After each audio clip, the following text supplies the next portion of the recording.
오늘 우리에게 주신 하나님의 말씀은 고린도전서 11장 20절, 1장 3절, 10장 16절에서 17절 말씀입니다. 제목을 다 함께 읽어보겠습니다. 개인을 넘어 분열을 치유하는 그리스도 안에서의 고린도 연합교회. 아멘. 우리가 지난주와 수요일날 계속해서 고린도 교회에 대해서 구체적으로 말씀을 나누고 있습니다. 그런데 이 고린도 교회는 그동안 많은 교회 설교에서 부정적으로만 이야기를 했습니다. 그러나 우리가 지난주에 본 것처럼 의외로 상당히 많이 우리가 21세기 현대교회가 배워야 될 귀한 모습들을 많이 가지고 있었습니다.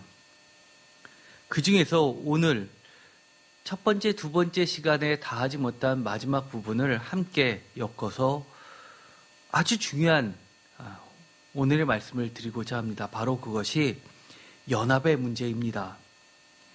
그동안 고린도 교회의 여러 가지 가정교회에 대해서 살펴보았습니다. 고린도 교회는 가정교회를 중심으로 해서 여러 가정교회가 있었고 그 가정교회가 모여서 하나의 연합교회를 꾸리는 형태로 되어 있었습니다. 물론 개인 성도님들도 많이 계셨습니다. 그런데 우리가 고린도 전서를 읽다 보면 중요한 고린도 전서의 주제 중에 하나인 여러 가지 파벌이 등장함을 보고 그것을 인해서 나는 개바파다, 나는 아볼로파다, 나는 바울파다, 나는 그리스도파다라고 하면서 서로 싸우는 모습들만 있는 것처럼 오해하는 경향이 있었습니다.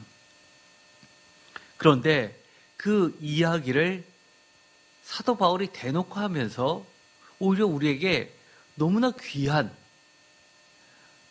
귀한 말씀을 해줍니다. 우리가 21세기 교회를 보면 어떻게 보면 사도 바울이 오늘날의 교회를 보면 매우 고린도 교회를 꾸짖을 때 했던 억양보다도 아마 더 심하게 화를 내면서 꾸짖을 수 있을 그런 문제입니다.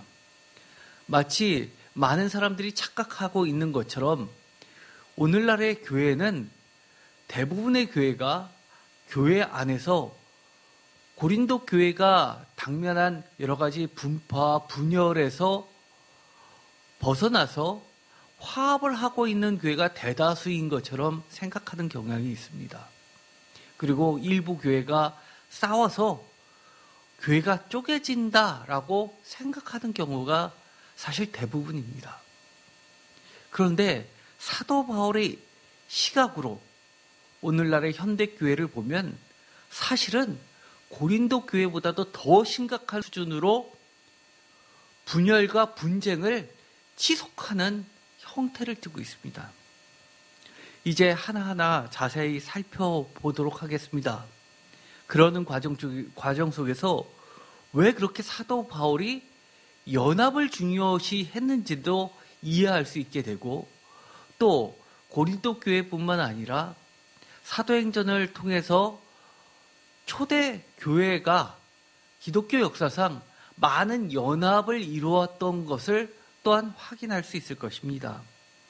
그 연합의 가장 큰 목적이 있었음 또한 발견하게 될 것입니다. 고린도전서를 쓴 목적은 여러 가지가 있겠지만 그 중에서 학자들은 다음과 같은 것들을 많이 이야기합니다. 첫 번째, 교회 분열을 막고 아까 말씀드렸던 것처럼 나는 누구파다 하는 분열을 막고 두 번째, 그리스도 안에서의 연합을 이루며 세 번째, 여러 가지 교회에 대해서 발생한 문제들에 대한 목회적 원칙들을 세워가며 예를 들어서 구약 시대에는 유대교에서는 신명기 같은 것이 있습니다. 레위기도 있습니다. 그런데 신약의 성경을 기준으로 볼 때는 그럴 것에 대응할 만한 어떤 규칙, 규범 같은 게 이 사도 바울이 활동하던 시대는 전무했다고도 할 수 있습니다. 그런 차원에서 여러 가지 교회 내에서 발생하는 문제들, 대표적으로 이 교회 내에서 발생한 문제들, 여성들의 문제, 그 다음에 또 고린도 교회에서 방언하고 예언하고 이런 여러 가지 직분의 문제들, 능력의 문제들 이런 것도 일일이 다 언급을 하고 있죠. 또 헌금의 문제도 언급을 합니다. 헌금은 미리, 그리고 또 중요한 것 각자의 소득에 비례하여입니다.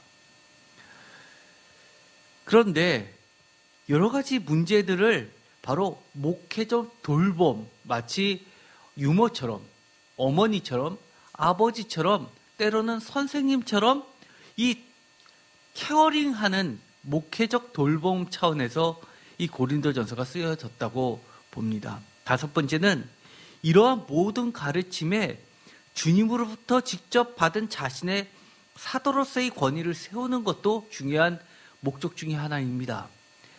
그러면서 인사말에도 사도로, 주님의 뜻에 의해서 사도로 부르심을 받았다라고 시작부터 못을 박습니다. 왜냐하면 여러 가지 목회적 돌봄에 대한 이야기를 하면서 가르치는데 사도로서의 권위가 없다면 그들은 따르지 않을 것이 분명하기 때문입니다. 여섯 번째, 더 나아가 예루살렘 교회로의 구제 헌금에 동참기 위한 목적도 분명히 있었습니다. 이 외에도 여러 가지가 있습니다. 그러나 지금까지 이야기했던 여섯 가지 것들은 많은 학자들의 공통적인 주제로 들어가는 겁니다. 이처럼 복합적인 요소들은 학자들의 여러 가지 견해들 중에서 그나마 중론을 형성할 수 있었던 공통된 고린도 전서를 쓴 목적에 해당합니다. 그 중에서 고린도 교회의 분열을 고린도라는 지역의 한 교회, 그 고린도라는 지역의 한 교회의 이름이 고린도 교회, 마치 새힘 교회처럼 고린도 교회가 교회의 이름인 고린도 교회를 이야기하는 것처럼 상상하면 안 됩니다. 이것은 고린도라고 하는 것은 예를 들어서 서울 경기 지역에 있는 교회들 이렇게 이해하시는 게 오히려 더 적합합니다. 서울에 있는 교회만 해도 얼마나 많습니까? 또 이 가장 작게 잠실 지방만 하더라도 얼마나 많은 교회가 있습니까? 이처럼 고린도의 한 교회 내에 발생한 파벌로 이해하기 쉬운데 제 개인적으로는 바울 당시의 가정교회 중심의 사역을 고려해 본다면 아마도 가정교회 간, 개인을 넘어서 소규모의 여러 교회가 연합하는 과정 속에서 발생한 가정교회 간, 교회와 교회 사이의 분열일 가능성이 훨씬 높다고 할 수가 있습니다. 왜냐하면 우리가 지난 주일날에도 여러 가지 가정교회들을 봤는데 작게는 5에서 10명 정도 모이는 가장이 중심으로 돼서 이 노예들까지 함께하는 이런 가정교회 형태, 이런 교회들이 여러 교회가 모여서 이 커다란 200명 정도 되는 연합된 교회의 모습을 띠는 데까지 본다면 이 5명에서 10명 정도 되는 이 교회가 20명 이하의 교회가 쪼개지면 또 얼마나 쪼개지겠습니까? 예를 들어서 아버지가 나는 바울파다라고 했는데 아들이 저는 아볼로파예요 라고 싸울 사람이 과연 몇이나 있겠습니까? 지금보다도 훨씬 더 가부장적 사회라는 것을 고려한다면 그것은 상상하기 매우 어렵다고 볼 수 있습니다.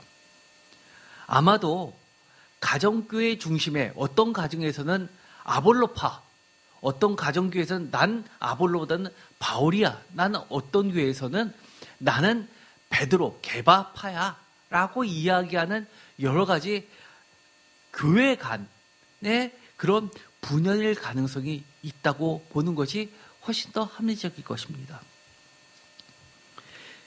각 가정교회, 공식적인 명칭은 감리교회에서 개체교회라고 부릅니다. 이 개체교회 내에서의 단결을 넘어서 연합교회, 즉 고린도 지방의 연합의 분열이 그냥 단순하게 당연히 발생할 수 있는 문제로 보지 않고 사도 바울은 분열을 치유하고 개인을 넘어서 가정교회, 그 이상의 고린도, 더 나아가서 갱그리아까지를 아우르는 아가야 지방의 전체 교회의 연합을 위해 모든 노력을 기울이고 있다는데 우리는 주목할 필요가 있습니다.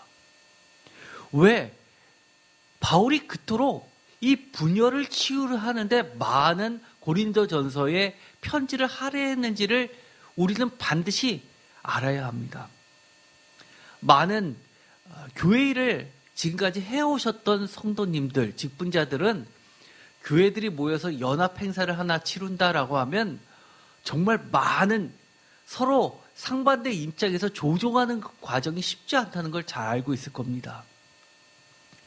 같은 감리교 내에서다라고 한다면 감리교 같은 건 독특한 제도를 가지고 있기 때문에 감리사 밑에 여러 개체교회들이 일사불란하게 움직이기 때문에 그렇게 지방에서 연합하는 것은 그렇게 어렵지 않습니다. 타 교단에 비해서. 그런데 감리교와 또 그 지방에 있는, 예를 들어서 잠실 지방에 있는 감리교와 또 잠실 지방에 있는 예를 들어 순복음교회, 장로교회 이런 파가 다른 여러 교회가 연합한다고 한다면, 연합해서 어떤 행사를 한다고 그러면 정말 머리 아플 정도로, 일부는 마음이 상할 정도로 이 분열의 문제, 화합하기가 얼마나 쉽지 않다는 것을 일을 해본 분들은 다 아실 겁니다. 그런데 당연히 분열되는 것을 교회들이 여럿이 뭉치다 보면 그럴 수가 있어 라고 지나가는 것이 아니라 이 사도 바울은 아주 강력하게 분열을 막고 있다는 겁니다. 왜 그럴까요? 우리는 단순히 덕을 위해서 그런다? 인격적이기 때문에 그렇다? 그렇지 않습니다. 우리가 바울 서신들을 보면, 특히 고린도서를 보면 너희 중에 지혜 있는 자가 그렇게도 없느냐라고 하면서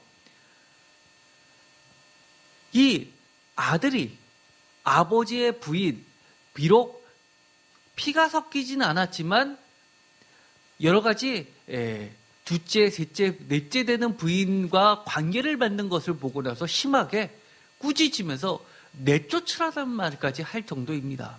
그거는 분열 아닌가요? 그것은 분열이기보다도 진리에 바로 서기 위한 과정 속에서 벌어지는 그런 조치였음을 알 수 있게 됩니다. 그런데 여러 가지 파가 다른, 이처럼 감리교, 장로교, 순복음교, 성결교 할 것 없이 여러 파가 보일 때는 각자 교회의 입장들이 다 다릅니다. 예를 들어서 이 한국 교회에는 익숙치가 않지만 세계의 교회를 보면 이런 교회도 있습니다. 우리는 이처럼 설교를 이렇게 하는데요. 담임 목회자가 설교를 하지 않습니까? 그런데 어떤 종파 같은 경우에는 공식적인 기독교 종파 안에 들어가 있는 겁니다. 세계에서 인정한 종파에 있는 교회인데 거기서는 담임자만 나와서 설교를 하는 것이 아닙니다. 일반 성도들 중에서도 나와서 설교를 하고요. 또 설교가 끝나면 그 예식으로 끝나는 게 하는 게 아니라 질문도 하고 답변도 하고 막 이런 교회가 있습니다. 또 예를 들어서 그리스정교 같은 경우에는요, 우리처럼 개신교처럼 예배를 정숙하게 처음부터 끝까지 진행되는 것이 아니라 성도들이 무엇을 하든 간에 별 개의치 않고 이 주교들은 앞에서 자기네들끼리 예배를 드리고요. 참석한 사람들은 저 뒤에서 구경하는 사람들도 있습니다. 서서. 그런데 개신교 사람들이 그것을 보면 마치 관광지에서 관광객들이 저렇게 서 있나라고 할 정도의 그런 모습들입니다. 황당하죠? 그런데 그런 모든 교회가 연합해서 모인다라고 할 때 사실 쉽지 않습니다. 예배의 형태와 형식이 달라지면 정말 연합하는 게 쉽지 않습니다. 그런데도 불구하고 사도 바울은 이 분열에 대해서 매우 강력하게 연합을 하라고 하고 있습니다. 왜 그럴지 그것이 매우 중요한 요소입니다. 어떤 분들은 고린도전서 13장에 보면 사랑장이 나옵니다. 그것을 이렇게 보시는 분들이 있습니다. 얼마나 고린도 교회에 분열이 많았으면 사랑장이라는 그 고린도전서 13장이 있냐? 그러면서 그들이 사랑이 부족해서 마치 분열을 한 것처럼 생각하시는 분들이 있는데 그거는 오해입니다. 또 고린도전서 13장을 설교할 때 오늘날의 교회들은 대부분이 예를 들어서 구제한다든지 잘해준다든지 이런 것을 사랑이라고 많이 설교를 합니다. 그러나 성경에서 특히 사도 바울은 가장 큰 사랑은 무엇이냐? 바로 예수 그리스도의 복음 전파가 가장 큰 사랑입니다. 예수 그리스도의 복음을 저해하는 요소를 치유하는 것으로 사랑을 이야기하는 겁니다. 조금 더 나아가서 보도록 하겠습니다. 바울이 자신의 사도권 주장을 하면서까지도 중요하게 생각했던 것은 일부 가정교회의 분열을 고린도 지방 전체에 방치해서는 안 된다는 이유를 우리에게 가르쳐주고 있고 우리는 그 중요한 요점에 대해서 반드시 기억해야만 합니다. 특정 교회 내에 단결이 있음에도 불구하고 예를 들어서 어떤 가정교회에 내에서는 똘똘 하나로 뭉칩니다. 화합이 잘 됩니다. 그럴 수밖에 없죠. 가정교회니까요. 그런데 이 가정교회가 벗어나서 다른 교회로 갈 때는 교회 간의 분열을 조금도 용납할 수 없는 예수 그리스도 우리 주님 안에서의 교회 전체의 연합이 매우 중요한 이유는 점점 개인화돼 가고 있는 현대교회가 반드시 회복하고 치유해야만 할 사명이기 때문입니다. 즉 교회 본분이라는 말이기도 합니다. 본분. 한자말을 보면요. 본자는 근본 본자는 나무 목자 밑에 찍하다 거 있죠. 그건 뭐냐면 뿌리 부분을 표시한 부분입니다. 근자라는 것은 아주 생명력이 있는 뿌리가 되는 아주 중요한 부분을 이야기하는 겁니다. 코어 부분을 이야기하는 것이죠. 본분이라는 것은 이런 뜻을 가지고 있습니다. 의무로 마땅히 하여야 할 직분이라는 겁니다. 그리고 사람마다 가지고 있는데 자기에게 반드시 해당하는 것입니다. 고린도전서 13장 사랑의 계명이 그 내용이 아름답거나 아니면 금언, 오늘날의 21세기에도 통할 만한 금언이죠. 대표적인 금언입니다. 어떤 분들은 기독교는 사랑이다라고 하면서 이 사랑을 고린도전서 13장의 것으로 이해하시는 분들이 많이 있습니다. 특히 비기독교인일수록 더욱 그렇습니다. 그런데 기독교 내에서 사랑의 대표적인 것은 고린도전서 13장만 있는 것이 아니죠. 대표적인 게 또 있죠. 저희가 세인교회로 올라올 때 계단에 크게 붙인 것이 있습니다. 하나님은 사랑이시니라는 겁니다.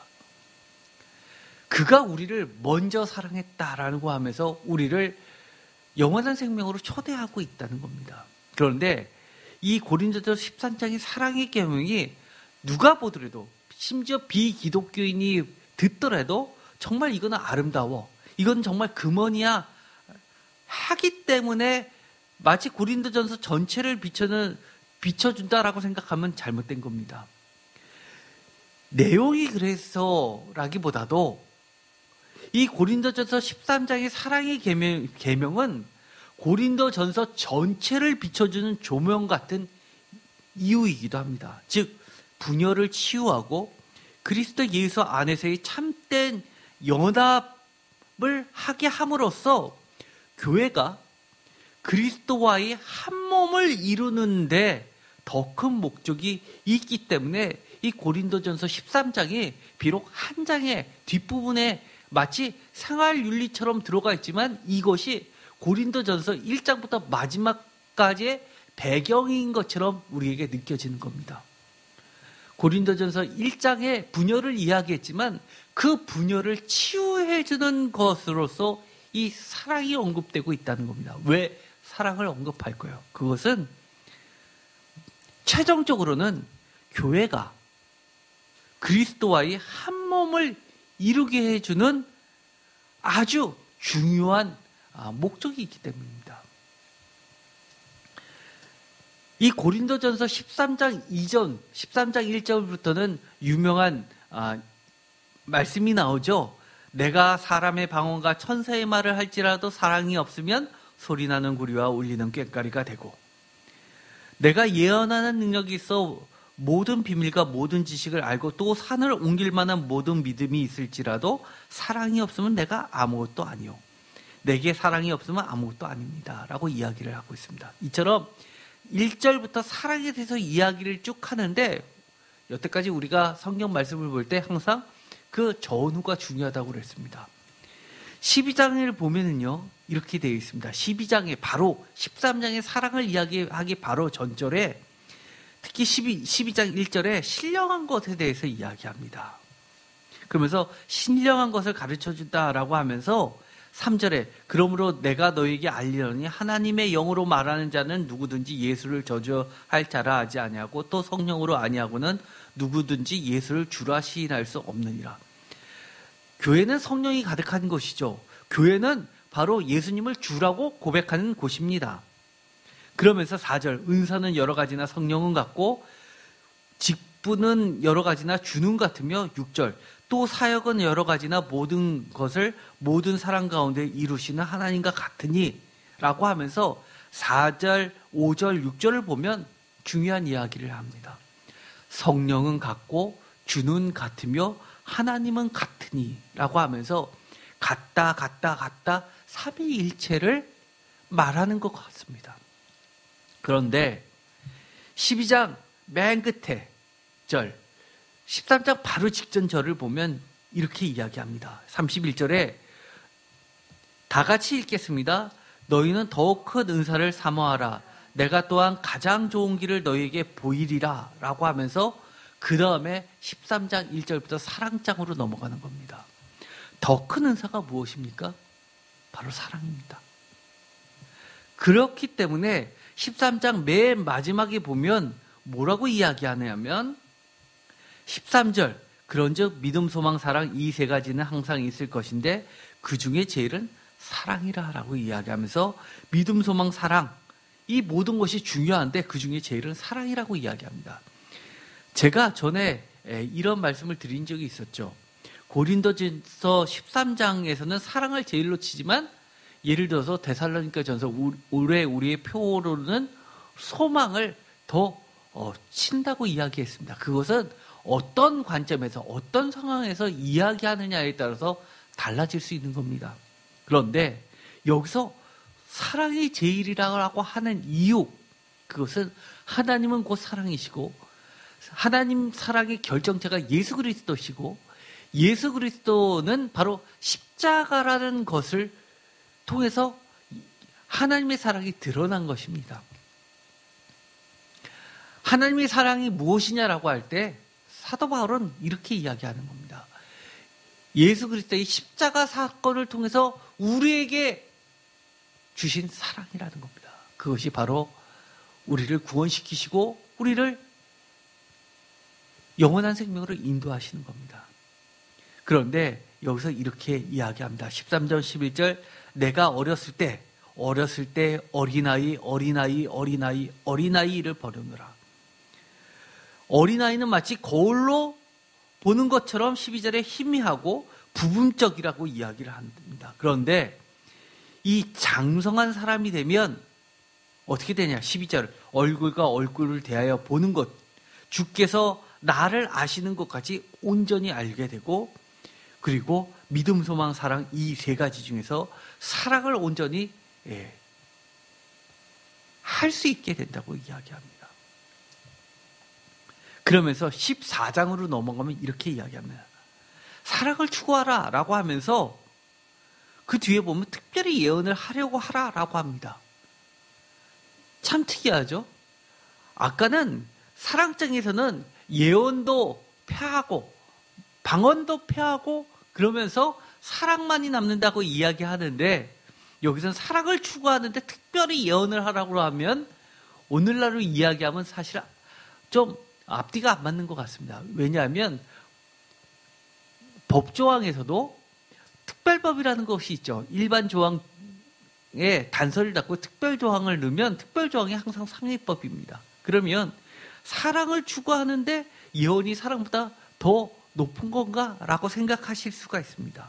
그런데 사랑을 추구하며 3절에 덕을 세우며 4절에 또 덕을 세우고 4절의 마지막에도 교회의 덕을 세운다라고 하면서 자기의 덕만 아니라 교회의 덕까지 세우는 것이 바로 이 사랑이라는 것을 추구하는 과정 속에서 이렇게 된다는 것을 이야기합니다. 그러면서 이 덕을 세운다는 것이 무엇일까요? 이것은 바로 고린도전서 1장에 이야기했던 여러 가지 분쟁의 일들을 치유하는 역할을 하기 때문입니다. 그러면서 13절, 고린도전서 1장 13절에 이렇게 이야기합니다. 그리스도께서 어찌 나뉘었느냐? 아예 못을 분명히 받고 있죠. 그리스도께서는 나뉘지 않았다는 겁니다. 여러 가지 분열을 치유할 수 있는 이유, 정당성이 뭐냐? 그리스도께서 나누지 아니었기 때문에 각 교회는 나뉠 수 없다는 겁니다. 제가 참조로 설교를 주일날 했었던 5월 9일날 했었던 설교와 그리고 5월 10일날 했었던 수요 예배 설교도 반드시 이 설교하고 같이 보셔야 됩니다. 그때 다 못했던 그 뒷부분 이야기를 계속해서 나가도록 하겠습니다. 바로 고린도 교회 개인 성도들이 있었죠. 예를 들어 부드나도, 아가이고, 더디오, 친척 누기오 같은 인물들입니다. 예를 들어서 야손이라는 인물은 고린도 교회 출신이 아니라 데살로니가인입니다. 소시바도 또는 소바도라고 하는 사람은 베레아 교회 출신입니다. 그런데 고린도전서 16장 17절에 보면 내가 스데바나와 부드나도와 아가이고가 온 것을 기뻐하노니 그들이 너희의 부족한 것을 채웠습니다. 라고 하면서 고린도 교회에서 파송한 여러 개인 성도들을 언급합니다. 이 이야기는 고린도 교회는 여러 개인 성도들도 존재했다는 겁니다. 또 로마서 16장 21절에 보면 나의 동역자 디모데와 나의 친척 누기오와 야손과 소시바도가 너에게 문안하노라 하면서 이 고린도 교회가 로마 교회에다 문안을 하는 모습이 나옵니다. 그렇다는 이야기는 이 사도 바울의 친척 중에는 고린도 교회에서 누기오라는 인물, 야손이라는 인물, 소시바도라는 인물이 개인이 있었다는 이야기입니다. 그런데 사실 이 친척이라는 것은 우리처럼 생각하기에 사촌간 이런 친척을 생각하시는 분들이 계시는데 번역하면 친척도 그것이 맞습니다. 그런데 넓게 보면 유대인들은 동족들을 전부 친척이라고 형제 자매라고 불렀습니다. 특히 이방인들에게 얘기할 때는 자기네 국민이라고 할 수 있겠죠. 자기 지파 사람들 이런 넓은 개념의 이스라엘인들을 나의 친척, 나의 형제 자매라고 불렀을 가능성도 있습니다. 그래서 이것은 학자마다 정말 혈족이냐 아니면 혈족을 뛰어넘어서 이스라엘 같은 유대인 종족을 이야기하느냐에 대해서 의견은 어쨌든 나눠지게 됩니다. 어쨌든 간에 이 로마서 16장 21절을 보더라도 이런 사람들은 고린도 출신, 고린도 교회 성도들이라 할 수 있습니다. 22절, 이 편지를 기록하는 나 더디오도 주 안에서 너에게 분한하노라 라고 하면서 이 더디오라는 인물은 아주 독특한 인물입니다. 우리가 이것을 봐서 로마서 16장 22절에 나온 이 짤막한 한마디를 통해서 어떻게 이 사도 바울이 여러 편지들을 써왔고 또 어떻게 설교를 준비했고 또 어떻게 목회를 했는지를 보여주는 아주 중요한 자료입니다. 이 더디오는 쉽게 말해서 대피라는 자입니다. 사도 바울이 말로 이야기하면 그 말을 듣고 글로서 편지를 썼던 인물로 보게 됩니다. 쉽게 말해서 서기관 같은 역할을 하는 것이죠. 이것은 사도 바울뿐만 아니라 교회 전통 가운데 많이 있습니다. 예를 들어서 구약의 예레미야서 같은 것을 보면 예레미야 외에도 예레미야서를 기록하는데 도움을 줬던 서기관 같은 역할을 했던 자가 있었죠. 기억나십니까? 유명한 사람 바룩 기억나십니까? 바룩은 예레미야 선지자 못지않게 많은 고난을 받았던 인물입니다. 언제나 늘 같이 사도 바울과 일거수일투족을 같이 생활하면서 그가 전달하는 뉘앙스, 그가 말하는 말투 하나하나를 일일이 다 글로써 쓰면서 이 사역을 적극적으로 도왔던 인물입니다. 23절 나와 온 교회를 돌보아주는 가이오도 너에게 무난하고 이성의 재무관 에라스도와 형제 구하도 너에게 무난하니라 라고 하는데, 여기에서 가이오, 이것은 전에 이야기했던 것처럼 주일날 이야기했던 것처럼 가정교회였죠. 그래서 이 가이오는 로마서를 기록했었던 고린도에 있는 가이오 교회의 주인입니다. 얼마나 영광스럽겠습니까? 그 다음에 이 가이오 집에서 로마서를 썼습니다. 그 로마서를 가지고 로마로 간 인물이 있었죠. 기억나십니까? 몇 년 전에 설교한 것이 있었는데요.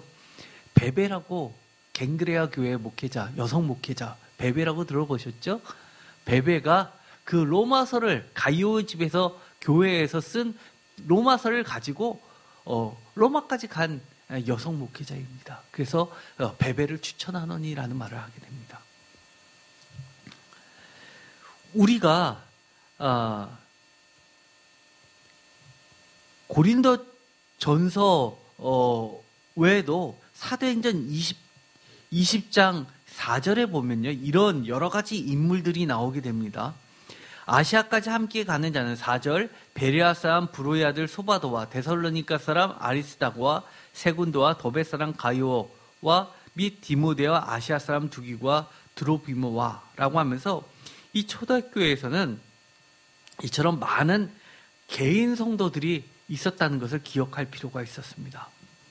그리고 우리가 전에 사도행전을 할 때 나왔던 인물입니다. 사도행전 18장 7절 거기서 옮겨 하나님을 경외하는 디도 유스도라 하는 사람의 집에 들어가니 그 집은 회당 옆이라. 8절 또 회당장 그리스도가 온 집과 더불어 주를 믿으면 수많은 고린도 사람도 듣고 믿어 세례를 받더라. 여기에서는 이 디도 유스도나 회당장 그리스도는 개인 교회라기보다도 가정교회라고 할 수 있습니다. 지금까지는 개인 교회들에 대해서 이야기를 했는데요. 고린도 교회에서 아주 중요한 특징이 있습니다. 이것은 초대교회에 사도 바울이 전도 여행을 하면서 아주 심혈을 기울이면서 했었던 한 모습일 거라고 추정이 가능한 겁니다. 로마서 16장 1절 다 같이 읽겠습니다. 내가 갱그레아 교회의 일꾼으로 있는 우리 자매 베베를 너에게 추천하노니 너희는 주 안에서 성도들의 합당한 예절로 그를 영접하고 무엇이든지 그에게 소용되는 바를 도와줄지니 이는 그가 여러 사람과 나의 보호자가 되었음이라. 너희는 그리스도 예수 안에서 나의 동역자들인 브리스가와 아골라에게 문안하라 라고 하면서 로마서 16절에 보면 대거 많은 인물들이 소개가 되고 있습니다. 그 중에서 1절 내가 갱그레아 교회의 일꾼으로 있는 우리 자매 베베를 너에게 추천하노니, 이 베베라는 이 여성 목회자는 우리가 전에 지도를 보았지만 아가야 지방에서 고린도 바로 옆에 있는, 바로 붙어 있는 갱그레아 지방에 있는 가정교회였을 것으로 보게 됩니다. 그런데 이 갱그레아 베베 가정은 어떤 역할도 했냐면 로마 교회와의 교량 역할을 했었던 교회라고 보여집니다. 보통 어떤 편지를 심부름을 보낸다라고 하는 것은 파송한다는 의미입니다. 사도입니다. 하나님께서 사도 바울을 이방인의 전도자로 파송하는 것을 사도라고 하듯이 이 바울은 로마 교회에 파송하는 자, 마치 임무를 맡길 사, 이렇게 보내는 자가 있었는데 그게 바로 베베였습니다. 그렇다는 얘기는 이 베베라는 여성 목회자는 단순히 믿을 만하다라는 것을 넘어서 그 멀고 먼 지역을 갈 때 상당히 그쪽 지리에 능하고 가서도 그쪽에 어느 정도의 인맥을 구축하고 있는 사람을 추천해서 보내는 겁니다. 그러지 않으면은 너무나 많은 비용이 들겠지요. 그리고 많은 위험에 처해질 수 있겠죠. 그렇다는 이야기는 그만큼 이 베베는 성경에는 나와 있지는 않지만 이 로마에 어떤 친척을 두고 있다든지 아니면 로마의 유력한 사람들과 어느 정도 인맥을 구축하고 있었던 아주 유력가라고 볼 수 있는 겁니다. 그런데 2019년 1월 27일 임원 헌신 예배 때 제가 설교를 한 부분이 있습니다. 그 중에서 일부분이 이 베베에 대해서 설교한 부분이 있습니다. 이것을 이 부분만 따로 들으셔도 되고 전체를 들으셔도 좋을 듯합니다. 그러면서 이 베베가 목회하던 지역은 이 지도에서 보는 것처럼 아가야 지방 바로 밑에 있는 지역을 이야기합니다. 그리고 그 위가 마게도니아 지역이죠. 아가야 위에는 마게도니아가 있어서 대표적으로 마게도니아 교회다 그러면 빌립보 교회, 데살로니가 교회, 베레아 교회까지를 이 마게도니아로 보고 있는 겁니다. 이 연합교회, 이 고린도 교회에서 굉장히 중요한 자료인데요. 이렇게 아주 짧게 넘어가는 구절이 있습니다. 고린도전서 11장 20절 다 함께 읽겠습니다. 그런즉 너희가 함께 모여서 주의 만찬을 먹을 수 없으니 라고 되어 있습니다. 그 뒤에 보면 이는 먹을 때 각각 자기의 만찬을 먼저 갖다 먹음으로 어떤 사람은 시장하고 어떤 사람은 취함이라. 22절 너희가 먹고 마실 집이 없느냐 너희가 하나님의 교회를 업신여기고 빈궁한 자들을 부끄럽게 하느냐 내가 너희에게 무슨 말을 하랴 너희를 칭찬하랴 이것으로 칭찬하지 않노라 라고 하는 뒷구절 때문에 어떤 분들이 아니라 사실은 오늘날의 많은 교회들이 이렇게 오해해서 해석을 많이 합니다. 저희들이 오늘날의 교회에서도 성만찬을 하죠. 성만찬을 하면 한 교회에 여러 가정들이 쭉 모입니다. 그래서 성만찬을 하죠. 그런데 예를 들어서 세임교회에서 성만찬을 하는데 A라는 성도님 가정, B라는 성도님 가정, C라는 성도님 가정이 각각 모이는 시간도 틀리고 그리고 어떤 분은 와서 먼저 식사를 하시고 어떤 분은 늦게 도착해서 먹을 게 없고 이런 일이 발생해서 이 구절을 썼다고 생각하시는 분이 계십니다. 그런데요, 이 구절은요, 우리가 전에 봤었던 사도행전 20장에 있는 구절하고 함께 볼 필요가 있습니다. 고린도전서 11장 20절 너희가 함께 모여서 그 뒤에 구절이 뭐죠? 주의 만찬을 먹을 수 없으니 주의 만찬과 관련이 됩니다. 이것을 꼭 기억하시고 사도행전 20장에 보시면은요, 우리가 지난번에 설교를 할 때 이 부활 사건을 이야기하면서 유두고 청년의 이야기를 했었습니다. 그런데 이런 부분이 나옵니다. 6절 사도행전 20장 6절 우리가 무교절 후에 빌립보에서 배로 떠나 닷새만에 들어와 있는 그들에게 가서 이레를 머뭅니다. 7절 그 주간의 첫날에 우리가 떡을 떼려 하여 모였더니 다시 한번 그 앞부분을 읽어보겠습니다. 7절 다 같이 읽겠습니다. 그 주간의 첫날에 우리가 떡을 떼려 하여 모였더니 아멘. 그 뒷부분을 계속해서 읽겠습니다. 바울이 이튿날 떠나고자 하여 그들에게 강론할세 말을 밤중까지 계속하매. 이 7절의 상반절과 7절 하반절을 비교해 보면요, 이런 말이 나오죠. 그 주간의 첫날에 우리가 떡을 떼려 하여 모였더니 할 때 이 우리가 어떤 우리냐? 단순히 복수로만 나와 있습니다. 그런데 우리가 생각하는 것처럼 이 우리라는 복수가 바울 일행을 포함해서 어떤 한 가정교회의 우리가 아닙니다. 제가 설교할 때도 그런 얘기를 했죠. 이 7절 이하에 나와 있는 이 교회는 어떤 가정교회보다도 굉장히 큰 교회입니다. 아주 집이 부자인 유력한 집인 것 같고, 보통의 구조는 2층식으로 되어 있는데 이거는 3층까지 있기 때문에 유대인의 회당처럼 이 지역에 있는 사람들이 모임의 장소로도 크게 활용하는 장소였을 것으로 추정하는 겁니다.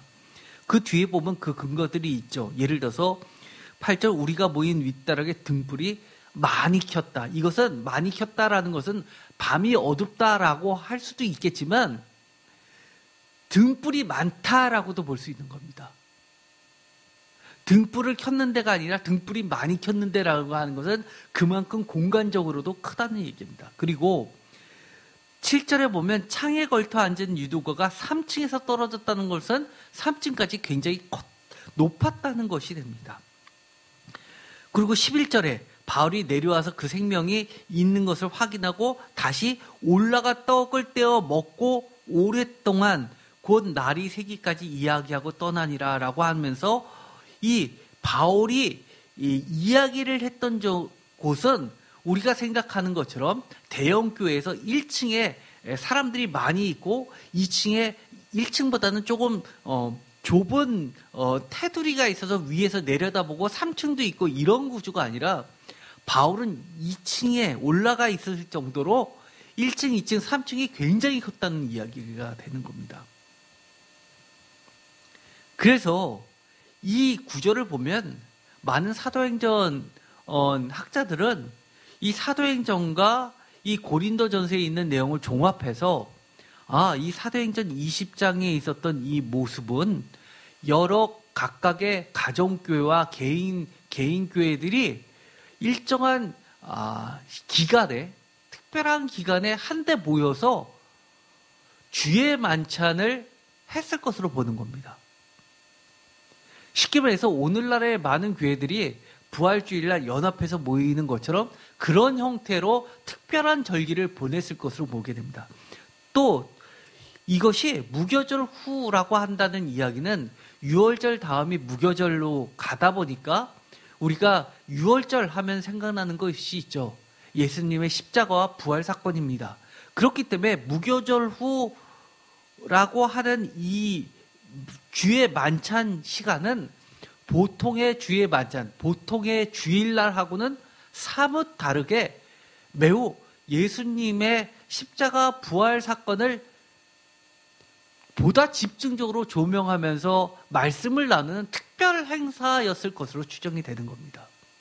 이것을 통해서 초대교회는 평소에는 각 가정교회에서 모이다가 이처럼 유교절과 관련된 십자가와 부활과 특별히 더 관련이 있는 때는 주일날에는 정말 여러 교회가 연합해서 그래서 주님의 만찬이라고 해서 주님이 마지막 날 제자들과 함께 모였던 그 식사의 형태를 하면서 주님이 가르쳤던 말씀들을 나누고 또 성경에 기록되어 있는 대로 예수가 곧 그리스도라는 것을 성경대로 밝히 증명하는 강론들을 많이 했을 것으로 보게 됩니다.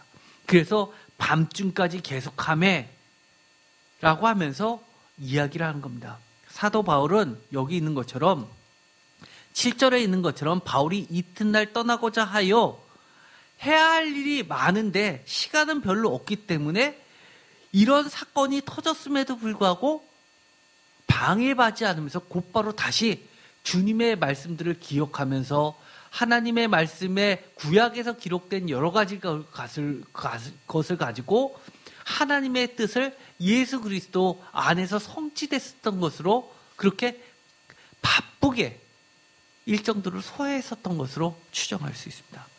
12절 여기 보면 독특한 말씀이 하나 나오게 됩니다. 다 같이 읽겠습니다. 사람들이 살아난 청년을 데리고 가서 적지 않게 위로를 받았더라. 제가 지난 주일날 설교를 마치고 나서 사모님이 저에게 질문을 했습니다. 아니, 부활 사건이 났는데 왜 사람이 죽었다 다시 살아면 엄청난 사건인데 적지 않게 위로를 받았냐고 이야기를 합니다. 그런데 표준세번역을 보면 이렇게 되어 있습니다. 한없는 위로를 받았다라고 되어 있습니다. 도대체 어느 게 맞을까요? 개역개정대로 하면 적지 않게 위로를 받았다. 도대체 적지 않기가 얼마냐? 영어식으로 표현하면 그렇죠. 적다, 적지 않다, 보통이다, 많지 않다, 많다. 이렇게 가는 거 아닙니까? 정도가? 그런데 이것은요. 저도 사실은 여러 가지 주석을 찾아봤는데 이거에 대해서 나와 있지 않아서 저희 지도 교수님에게 여쭤봤습니다. 그러자 지도 교수님이 박사과정에 있는 임지수 교수님이 이렇게 답변을 주셨습니다.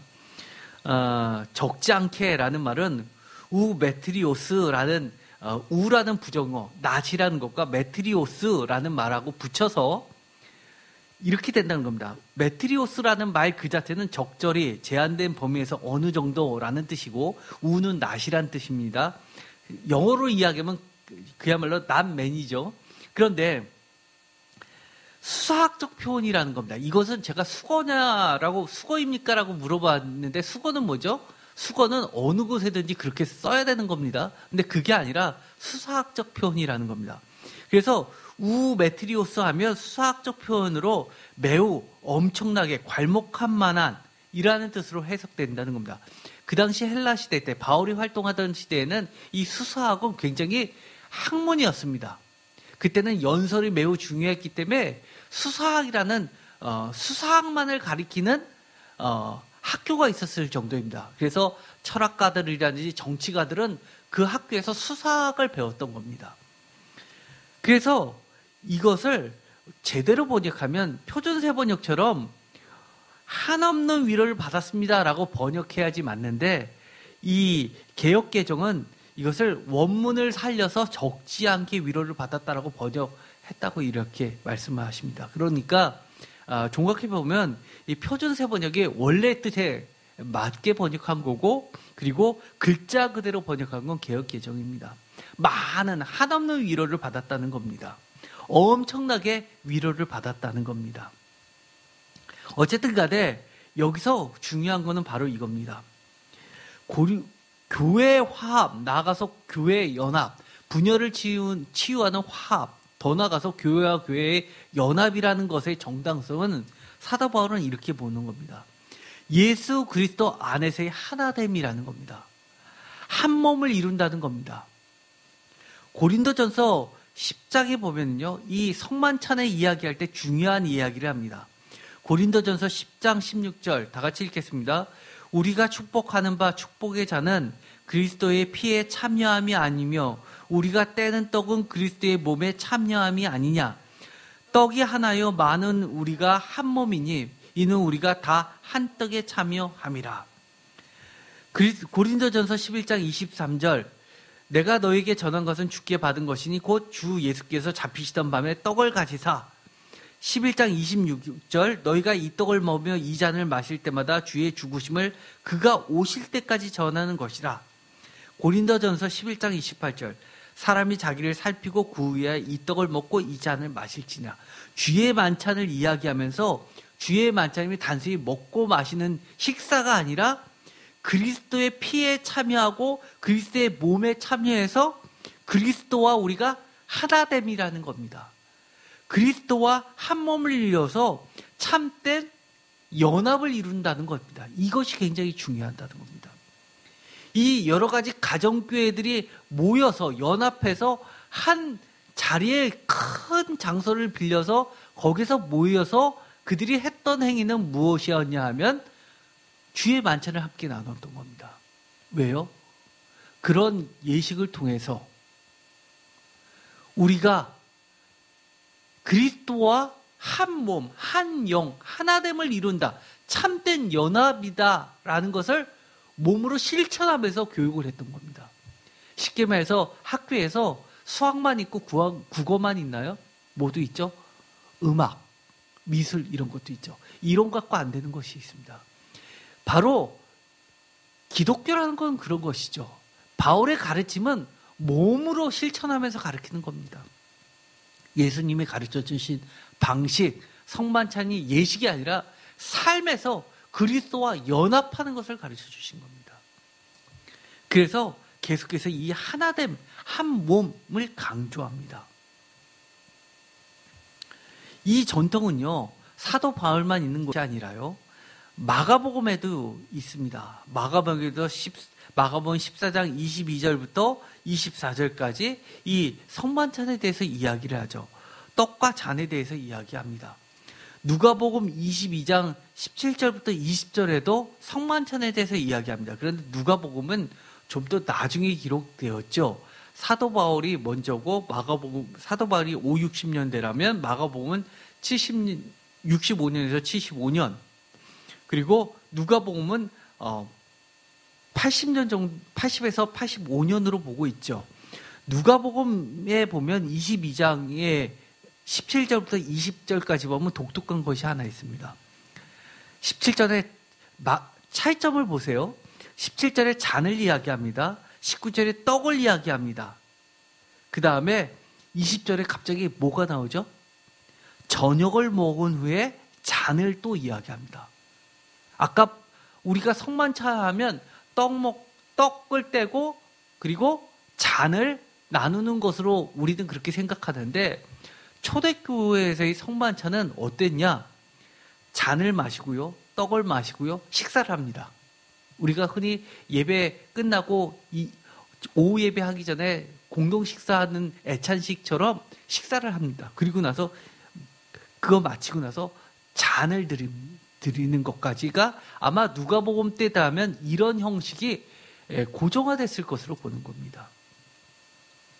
그런데 이 이야기 중에서 중요한 이야기를 합니다. 바로 몸의 이야기를 합니다. 그러면서 이 성만찬이 초대교회에서 사라지지 않고 2000년이 지난 지금까지도 그렇게 남아있는 것이 왜일까요? 여러분들은 왜라고 생각합니까? 예수님께서 나를 기억하라 명령하셨기 때문에 그럴까요? 예수님이 하셨던 명령 이거만큼도 많이 있습니다. 그런데 다른 것들은 많은 형태로 어떤 거는 사라진 것도 있죠. 그러나 어떤 것은 살아남은 것도 있습니다. 대표적인 것으로 사라진 게 뭘까요? 요한복음에 있는 것처럼 제자의 발을 씻기는 세족식은 사라졌습니다. 지금은 오늘날의 교회에서는 특별 행사처럼 무슨 행사처럼 하지 그거를 예배 가운데 예식처럼 하지 않습니다. 그러나 요한 공동체들은 성만찬 얘기가 나오지 않고 오히려 세족식이 나오는 겁니다. 요한 공동체 교회들은 그렇게 했던 겁니다. 그런데 왜 여러 가지 것 중에서 이 성만찬은 끝까지 남을 수 있었냐라고 하면 에베소서를 보면 이런 이야기가 됩니다. 에베소서 1장 10절 다 같이 읽겠습니다. 하늘에 있는 것이나 땅에 있는 것이 다 그리스도 안에서 통일되게 하려 하십니다.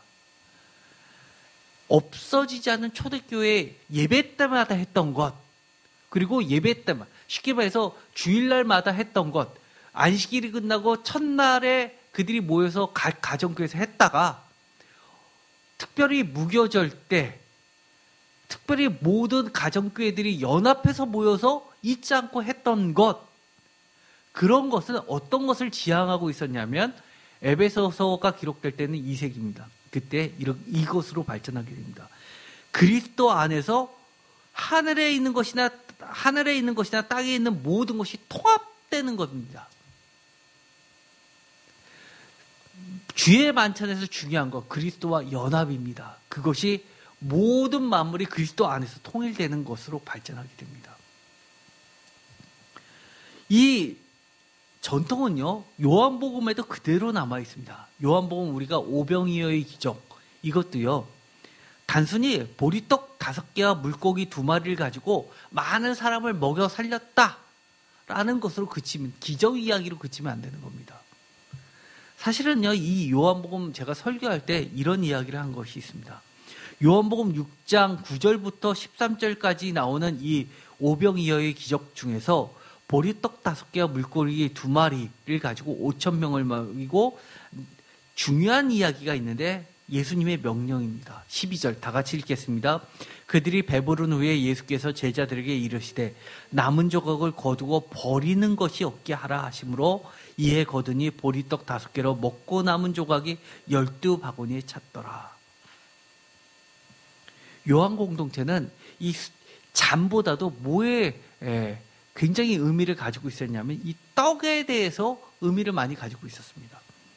이것은요, 역사학자들이 쿰란 공동체를 보니까 발견된 것이 있었습니다. 쿰란 공동체의 규칙 같은 데 보면요, 이 요한복음 6장에 있는 이 오병이어 기적의 배경이 될 만한 이야기가 나오는데요. 바로 그게 이겁니다. 쿰란 공동체들은요, 공동체가 여러 공동체가 있었는데 그 쿰란 지역에 사는 쿰란 공동체 말고도요, 저 멀리 사마리아 지역에서 살고 있었던 공동체들이 있었고, 심지어 이 알렉산드리아 근처 이집트에서 살고 있는 공동체들이 있었습니다.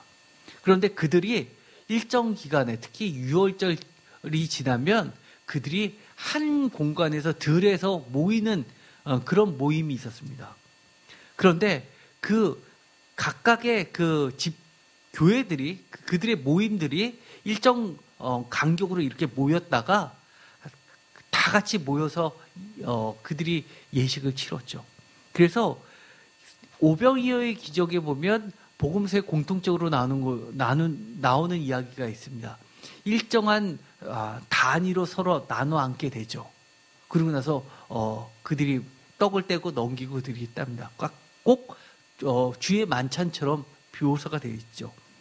바로 그런 형태를 띠고 있었습니다. 그래서 이 요한복음 6장이 나와 있는 이 이야기는 아마 쿰란 공동체들이 했던 이야기를 영상화한 게 아닐까라는 견해도 있을 정도입니다. 그런데 쿰란 공동체의 이 연합 집회의 모습과 오병이어의 기적 사건을 비교하면서 요한복음 6장 9절의 물고기는 사실은 예수 그리스도의 공동체를 상징하는 건 아닙니다. 여기서 물고기가 나오는데요. 이게 나오다 보니까 기독교인들은 차 뒤에다가 이 물고기 모양 문양을 하지 않습니까? 그건 익투스라고 이야기합니다. 그런데 이 원문의 요한복음 6장 9절에 나오는 것은 옵사리온입니다. 아주 작은 물고 뒤에 온이라는 말이 붙은 것은 마치 우리가 개의 새끼를 강아지, 소의 새끼를 아지 그런 개념입니다. 그래서 아주 작은 물고기를 이야기합니다. 그런데 이것이 어디에도 나오냐면 요한복음 중요한 21장에도 나옵니다. 21장이 왜 중요하다고 제가 전에 설교를 했냐면 이 요한 공동체 교회, 쉽게 말해서 요한복음 교회, 요한 1, 2, 3서 교회, 그리고 요한계시록 교회와 사독교회, 베드로 계열의 사독교회들하고 연합해서 기독교의 범주 안에, 정통 안에 집어넣는 이야기가 21장에 기록된 것으로 보고 있는 겁니다. 학자들은요. 그때 베드로의 이야기가 나오죠. 그러면서 사랑하는 제자 이야기도 나오는데 그 배경은 물고기를 잡는 이야기가 나오고 예수님께서 그 물고기를 가져와라고 하고 식사를 하는 장면이 나옵니다. 그런데 그 본문을 보면요, 이 옵사리온 물고기가 요한복음 6장 9절에 나오는 이 물고기 옵사리온이 요한복음 21장 9절과 10절과 11절에도 나옵니다. 한번 보겠습니다. 요한복음 21장 5절, 예수께서 이르시되 얘들아 너에게 고기가 있느냐 대답하실 때 없나이다. 이럴 때 그 물을 배 오른편에 던지라. 그리하면 잡으리라 하시니 이에 던졌더니 물고기가 많아 그물을 들 수 없더라. 그리고 7절에 베드로가 나오죠. 그리고 8절에 보면 작은 배를 타고 하는 물고기 든 그물을, 작은 배를 타고 물고기 든 그물을 끌고 같이 옵니다. 주변에 있던 배들이요. 그리고 육지에서 올라보니 생선이 놓여있고 떡도 있더라. 꼭 생선과 떡, 성만찬과 비슷합니다. 10절에 예수께서 이제 지금 잡은 생선을 좀 가져오라. 11절에 시몬 베드로가 올라가서 그물을 육지에 끌어올리니 가득히 찬 물고기가 153마리라라고 153 이야기가 나옵니다. 그래서 그럼에도 불구하고 그 그물이 찢어지지 않더라. 이거는 굉장히 중요한 얘기입니다. 그 많은 153이라는 것은 제가 전에도 이야기했죠. 그 갈릴리 호수에 사는 모든 종류의 물고기 수를 상징한다고 그랬습니다. 그렇다는 얘기는 이 땅에 있는 모든 교회들을 다 연합해도 그물이 찢어지지 않는다는 것을 상징화합니다. 그런데 재미난 사실은요, 물고기를 이야기하는데, 생선을 이야기하는데 어떤 데는 5절에는 뭐라고 나와 있죠? 고기라고 하고요. 그 다음에 6절엔 물고기, 그리고 9절, 10절에는 생선이라는 말을 하게 됩니다. 왜 그러냐면 이게 단어가 헬라어로 보면요, 단어가 다 틀립니다.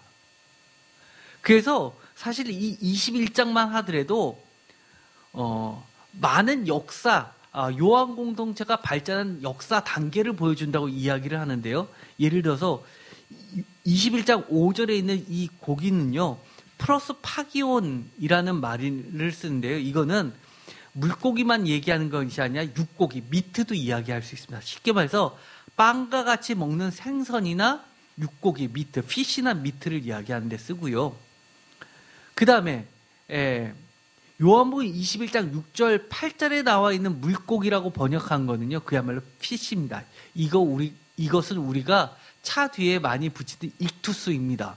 그런데 이 익투스라는 글자를 한번 보시겠습니까? 이거를 굳이 그리스어를 알 필요는 없는데, 이것은 많이 문양으로 나오는 거기 때문에 볼 필요가 있습니다. 이 익투스라는 거는요, 이 익투스라는 글자는요, 오늘날 왜 기독교의 상징처럼 됐느냐, 익투스는 초대 기독교 공동체들이 자기네들이 같은 교회의 연합체다라고 상징하면서 이 물고기 모양을 그리기 시작했기 때문에 그렇습니다. 그런데 익투스라는 뜻은요, 물고기입니다. 그런데 이 익투스는요, 맨 처음에 아이 모양처럼 된 거는요, 예수를 이야기하고요, X 모양으로 된 건 크리스토스에서 그리스도를 이야기합니다. 그리고 이 동그라미 안에 가운데 있는 것은 데오스, 하나님을 이야기하고, 약간 이렇게 휜 모양처럼 된 것은 대문자입니다. 사실은 윕실론이라고 하는데요, 휘오스 해가지고 아들을 이야기하고요. 그 뒤에 우리가 컴퓨터에서 합계, 시그마 모양으로 되어 있는 것은 S의 대문자입니다. 그래서 시그마는요, 소테리아 해가지고 구원자를 이야기합니다. 그래서 이것을 다 붙이면은요, 예수 그리스도 하나님의 아들 구세주라는 이의 첫 글자를 모아서 익투스가 되기 때문에 물고기 모양을 상징화한 겁니다. 이것을 보면요, 이 물고기 대신에 이렇게 수레바퀴 모양으로 한 문양도 많이 보셨을 겁니다. 이것은 뭐냐면요, 이 모양을 따라가면 다 익투스가 됩니다. 맨 위에 동그라미 위쪽에 두 개를 I자 모양, 이에수스 할 때, 예수할 때 이 모양을 위에 찍은 거, 밑에 근 거, 가운데 거 해서 이 I 모양, 예수, 그 다음에 X, 가운데 X는 그리스도, 그 다음에 동그라미와 가운데 사선은 데오스 해서 하나님, 그 다음에 이 휘오스 할 때 이걸 대문자로 써서 Y 모양처럼 된 건데, 사실 Y 모양이 아니라 휘오스의 대문자입니다. 그것을 나팔 모양으로 벌어진 거와 가운데부터 내려간 거, 그 다음에 시그마는 위에부터 해서 위에 동군 부분, 윗부분하고 사선으로 내려온 부분, 다시 나가는 부분 밑에 그어서 이렇게 이것을 익투스를 문양으로 하면 이렇게 수레바퀴 모양처럼 생긴 것을 써서 초대교회는 이렇게 물고기 모양을 한다든지, 아니면 지금도 천주교에서는 이 모양을 쓰죠. 이런 동그라미 그 가운데 십자가 모양과 X자를 쓴 것을 섞어서 많이 쓰게 됩니다. 어쨌든 간에 이것은 다 뭐를 상징하고 있냐면, 바로 성만찬과 관련된 우리가 먹고 마심으로써 중요한 이야기, 예수 그리스도와 우리는 한 몸을 이룬다는 이 연합의 이야기를 계속해서 하는 겁니다. 요한복음 17장에 보면요, 이 하나됨이 얼마나 중요한지 이야기를 하는데요.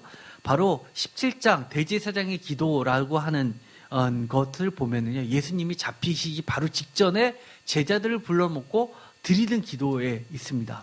요한복음 17장 11절 나는 세상에 더 있지 아니하오나 그들은 세상에 있었고 나는 아버지께로 가옵나니 거룩하신 아버지여 내게 주신 아버지의 이름으로 그들을 보전하사 우리와 같이 그들도 하나가 되게 하십시오 라고 하면서 이 하나됨을 이야기합니다. 이 요한복음의 하나됨은 요한복음의 가장 중요한 주제라고 할 수 있는 영생의 영원한 생명의 또 다른 표현으로서 아들 예수 그리스도는 하나님 아버지와 하나인 것 같이 참된 사랑받는 제자들 또한 즉 우리 성도들 또한 예수 그리스도와 하나라는 신학을 가지고 있습니다. 이는 사도 바울의 예수 그리스도 안에 in Jesus Christ, in 안에라는 말로도 바꿀 수 있는데요. 학자들은 바울의 신학과 요한 공동체 신학과의 유사점에 대해서 깊은 관심을 갖고 있습니다. 이 유사점이라는 것은 어느 한쪽이 다른 쪽에다 깊은 영향을 끼쳤다는 이야기도 됩니다. 그래서 이 요한 공동체들은 사도 바울의 영향을 상당히 많이 받았을 것으로 추정하는 이론도 있습니다. 저도 개인적으로는 그렇게 생각하고 있습니다. 요한복음 17장 21절에도 이렇게 이야기하죠. 내게 주신 영광을 내가 그들에게 주었사오니 이는 우리가 하나 된 것 같이 그들도 하나가 되려 함이니라. 23절 곧 내가 그들 안에 있고 아버지께서 내 안에 계시어 여기서도 안에라는 이야기를 하죠. 내 안에 계시어 그들로 온전함을 이루어 하나가 되게 하려 함은 아버지께서 나를 보내신 것과 또 나를 사랑하신 것 같이 그들도 사랑하신 것을 세상을 알게 하려 함이로다 라고 하면서 하나됨을 바울로 이야기하면 아내라는 말로 표현할 수 있는 이유이기도 합니다. 이것은요 대표적으로 요한복음 15장에 나와 있는 이 포도나무 비유에도 나오게 됩니다. 포도나무 15장 4절 요한복음 15장 4절 내 안에 거하라 나도 너희 안에 거하리라. 가지가 포도나무에 붙어 있지 아니하면 스스로 열매를 맺을 수 없음 같이 너희도 내 안에 있지 아니하면 그러하리라 하면서 마치 이 요한복음이라는 것을 떼고 놓고 이 구절만 읽으면 사도 바울이 있는 예수 그리스도 안에라는 안에 신학하고 연합의 신학하고 상당히 일치하게 됩니다. 5절 다 같이 읽겠습니다. 나는 포도나무여 너희는 가지라. 그가 내 안에 내가 그 안에 거하면 사람이 열매를 많이 맺나니 나를 떠나서 너희가 아무것도 할 수 없습니다. 바로 진정한 연합을 이야기합니다. 로마서를 볼까요? 로마서 사도 바울이 쓴 편지죠. 6장 5절 다 같이 읽겠습니다. 만일 우리가 그의 죽으심과 같은 모양으로 연합한 자가 되었으면 또한 그의 부활과 같은 모양으로 연합한 자도 되리라. 이것이 이야기하는 것은 그렇습니다. 오늘 말씀 고린도전서 11장 20절 그런즉 너희가 함께 모여서 연합해서 주의 만찬을 주의 만찬의 이야기를 하는 것 주의 만찬을 통해서 무엇을 배우라는 겁니까? 그리스도의 연합을 배우라는 겁니다. 그래서 교회의 분열은 연합하는 과정에서 있을 수도 있으니 넘어가자가 아니라 절대로 있어서는 안 되는 문제라고 이야기를 하는 겁니다. 왜요? 최종 목적. 단순히 그것을 사랑, 개인적인 사랑, 덕을 세우는 문제가 아니라 어떤 차원이요? 가장 중요한 목적. 로마서 6장 5절을 보면 연합의 문제를 뭐하고도 연결시키냐면 성도와 교회의 연합의 최종 목표는 그리스도와 한 몸으로 연합한다는 아주 큰 그림을 이야기하고 있는 겁니다. 그래서 우리는 이 고린도 교회를 통해서 이 개인을 넘어서 이 연합하는 교회의 이야기를 고린도 교회를 통해서 우리가 반드시 기억해야 되는 것은 진정한 교회의 연합을 통해서 무엇을 이루자는 겁니까? 에베소의 말로 이야기하면 하늘에 있는 것과 땅 위에 있는 모든 것이 그리스도와 하나를 연합을 이루는 겁니다. 그래서 이 분열의 문제는 포기할 수 없는 문제인 겁니다. 분열의 문제를 반드시 치유하고 그리스도와 하나가 되게 하기 위해서 그래서 사도로서의 가르침에 권위를 갖고 사도의 권위로서 그들에게 사랑을 이야기하는 겁니다. 오늘 우리가 특별히 고린도 교회 중에서 중요한 부분을 마지막으로 했습니다. 바로 연합교회입니다. 이것은 우리 오늘날의 21세기 교회들이 잃어버린 가장 중요한 것을 놓친 것이기도 합니다. 이 연합의 문제, 사랑의 문제는 각 한 교회에 대해서 성도들 간의 사랑을 이야기하는 그런 차원이 아니라 모든 성도들이 그리스도를 주로 고백하는 모든 성도와 교회들이 하나를 이루어 연합하여 최종적으로 교회의 연합을 넘어서 예수 그리스도의 한 몸에 연합되는 것까지 나아가는 겁니다. 그 정도로 중요한 문제를 고린도전서는 다루고 있다는 겁니다. 오늘 이 모든 이야기를 마치면서 이렇게 여러분과 함께 나누고 싶습니다. 우리가 연합해야 됩니까? 어떠한 경우에도 연합해야 됩니다. 왜요? 우리가 진정으로 그리스도와 연합하기 위해서입니다. 그러기 위해서 우리는 사랑이라는 것을 가지고, 참된 사랑이 무엇인가요? 잘해주는 거 아니요. 하나님의 사랑이 진리로서 드러난 예수 그리스도와 한 몸을 이루는 그런 사랑입니다. 기도가 마치겠습니다. 하나님, 오늘 우리가 그리스도 교회, 특별히 고린도 교회를 통해서 진정한 연합을 배우게 됩니다.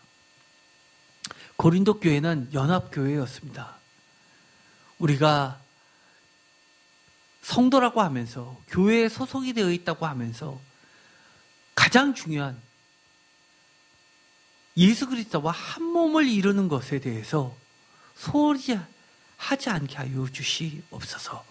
예수 그리스도의 이름으로 기도드렸습니다. 아멘.